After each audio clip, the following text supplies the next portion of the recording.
Sejam bem-vindos. Começa aqui do compromisso à ação. Ao longo de 8 episódios vamos falar sobre ESG, as regras ambientais, sociais e de governança que conduzem cada vez mais a vida das empresas. Este podcast é uma parceria entre o Observador e a PwC e o pontapé de saída vai ser dado por Cláudia Coelho, é partner da PwC, precisamente para as áreas de sustentabilidade e alterações climáticas. Eu sou o Paulo Ferreira. Bem-vinda, Cláudia Coelho, é um gosto recebê-la aqui. Vamos então, no fundo, neste pontapé de saída, perceber um bocadinho o que é que está em causa. No contexto atual, o ESG evoluiu basicamente de uma obrigação legal, regulatória, para um verdadeiro requisito de mercado, isto é, independentemente das leis, as empresas têm mesmo que ter. Sim, essa mudança de facto nota-se claramente nas empresas.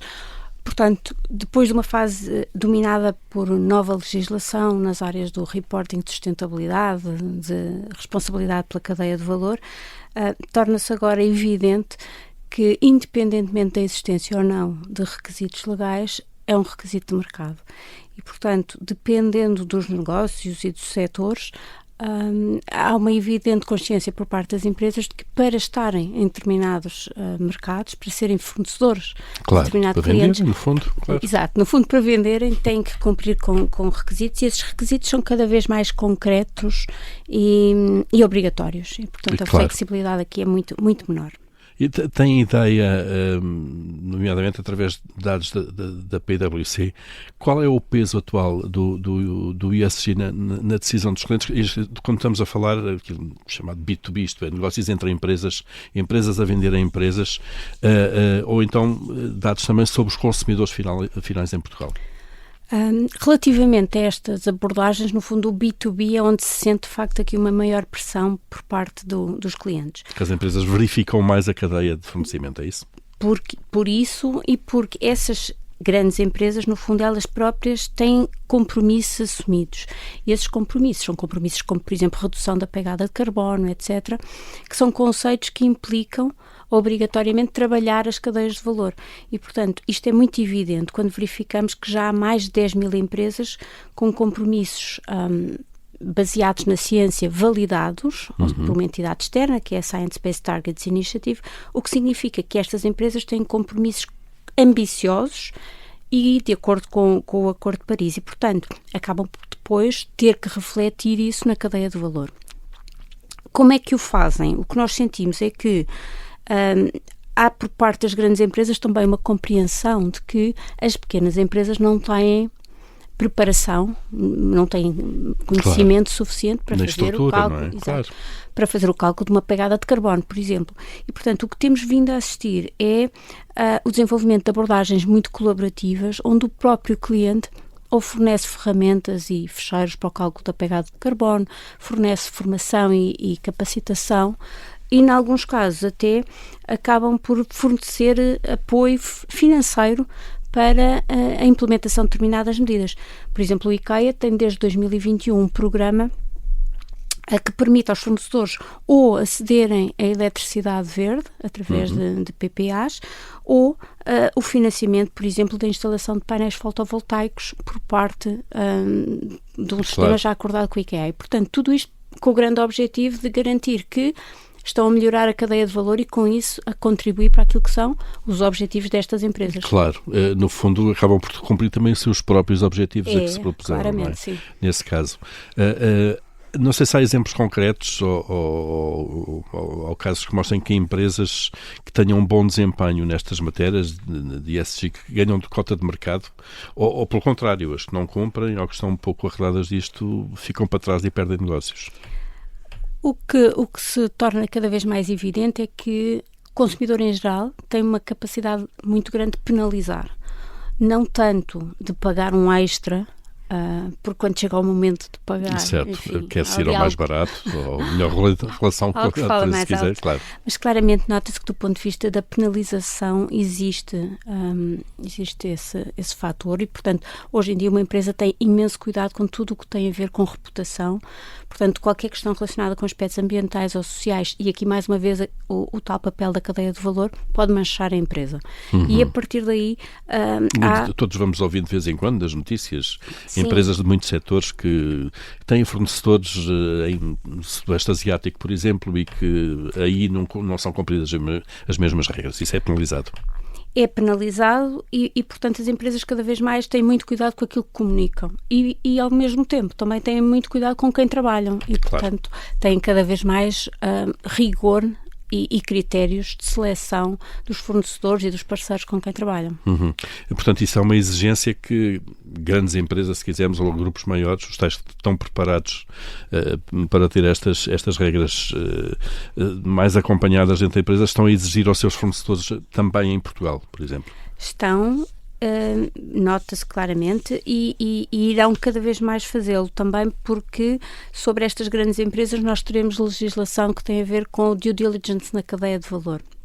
E, portanto, seja por via de requisitos de divulgação de informação, seja por via desta diretiva de due diligence, vão reforçar a necessidade de ter relações com os fornecedores e de ter informação de confiança por parte dos fornecedores. E isso aparece cada vez mais também, imagino, em cláusulas contratuais de um fornecimento, por exemplo. Aparece, do ponto de vista da relação, o que é que nós temos? Temos códigos de conduta para fornecedores e, portanto, o fornecedor, para colaborar com determinadas empresas, tem que subscrever os princípios de atuação da empresa, responsabilizando-se, no fundo, pela ausência de questões como toda a salvaguarda de aspectos relacionados com direitos humanos, trabalho infantil, etc., e também os aspectos sociais. Portanto, por um lado, temos essa base. Depois, a lógica é que, consoante o tipo de fornecedor, e consoante os impactos desse fornecedor, pode ter depois requisitos mais específicos e vai até à existência de auditorias para confirmar, no fundo, a implementação das práticas. Já estão mais ou menos estabilizadas as métricas desta área? Imagino que algumas não serão fáceis de encontrar, de definir, de medir até, não é? Mas há uma estabilização a esse nível? Há uma estabilização por via da legislação. Portanto, a Europa desenvolveu um referencial europeu para relato de sustentabilidade, que acabou por ser revisto em termos de âmbito de aplicação, sendo atualmente aplicável apenas a empresas de estrutura, de facto, proporcional a este referencial e, portanto, as empresas com mais de 1.000 colaboradores e 450 milhões de euros de volume de negócios têm um referencial para cumprir. Esse referencial é muito exigente e não é adequado para todas as empresas. Mas em simultâneo a Europa deu indicação de que as empresas que estão na cadeia de valor têm um referencial voluntário muito mais simples, com cerca de 20 métricas que estão bem definidas e que abrangem todas estas áreas ambientais, sociais e de governance. Em relação à pressão regulatória que existe, obviamente, são leis e regras para cumprir, mas o que é que acha que motiva mais os clientes quando fazem a escolha dos seus parceiros nesta matéria? É de facto é a reputação, é o risco de greenwashing, preferência de consumidor final ou antes a pressão regulatória? O que é que ainda pesa mais aqui nas decisões das empresas?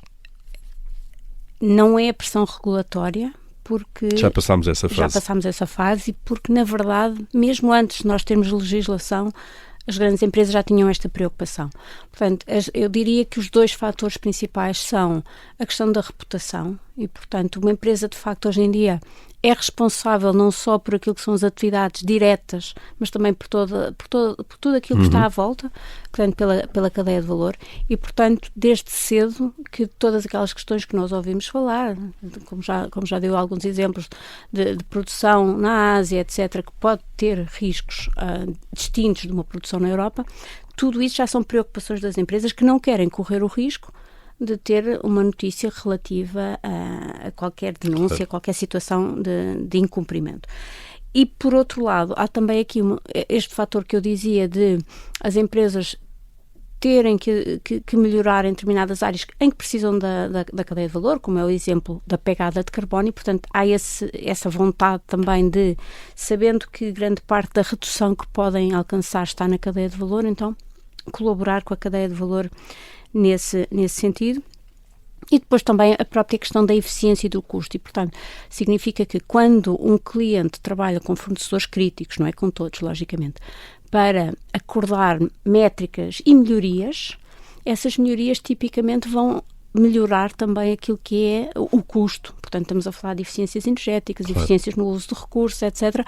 Tudo isso acaba por estimular aqui um modelo todo ele mais eficiente. Claro. Outra vantagem, neste caso financeira, é a existência já de produtos de financiamento ligados à sustentabilidade, às métricas de sustentabilidade das empresas.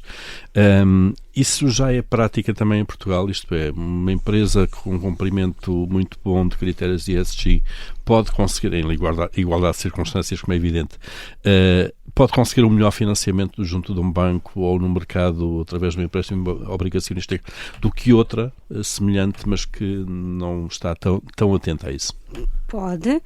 O financiamento sustentável ele tem vindo a aumentar, muito porque os bancos têm métricas que têm que reportar sobre em que medida é que têm contribuído para esta transição ao nível do financiamento, e também porque são acompanhadas de perto pelo BCE. Portanto, o próprio setor financeiro tem metas para o financiamento à transição. Uhum. E os principais instrumentos, essencialmente, são dois. Uns são os empréstimos obrigacionistas ou a emissão de obrigações que têm uma característica que é que são destinados a financiar determinado projeto e, portanto, esse tem que ser um projeto com características ambientais ou sociais.